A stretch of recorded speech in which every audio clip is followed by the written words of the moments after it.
Welcome back. अब वक्त हुआ है न्यूट्रिशन के कुछ अहम सवालात का। पहला सवाल ये है कि हड्डियों में दर्द के लिए किस किस्म की डाइट का इस्तेमाल ज़रूरी है।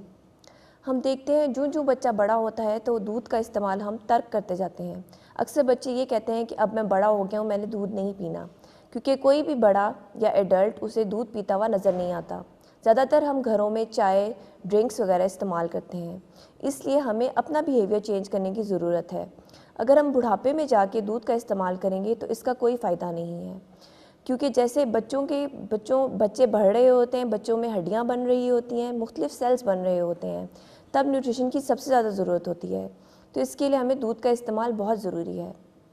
इसके अलावा अक्सर लोग ये कहते हैं कि हम दूध सोडा पीते हैं मगर फिर भी हमारी हड्डियों में तकलीफ़ होती है। सोडा में फॉस्फोरस वाफिर मिकदार में पाया जाता है, जो कि कैल्शियम हड्डियों से निकाल देता है। इसलिए दूध सोडा का कोई फ़ायदा नहीं है। आपको खालिस दूध पीना चाहिए अगर आप में कैल्शियम की कमी है और हड्डियों में दर्द है।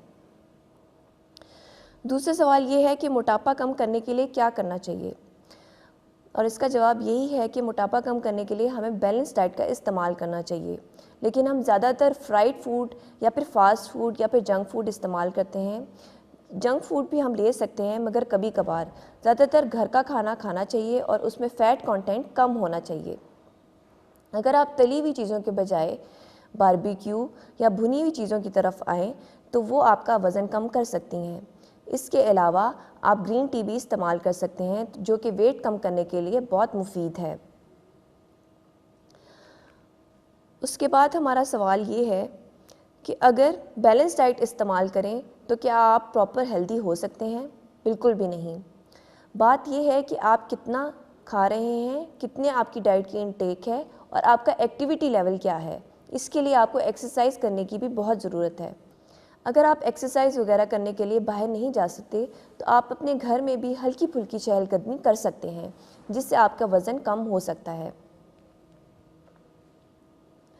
इसके बाद का सवाल ये है कि बच्चों में ग़िज़ा की कमी से कौन कौन सी बीमारियां पैदा हो सकती हैं। सबसे पहली चीज़ है एनीमिया।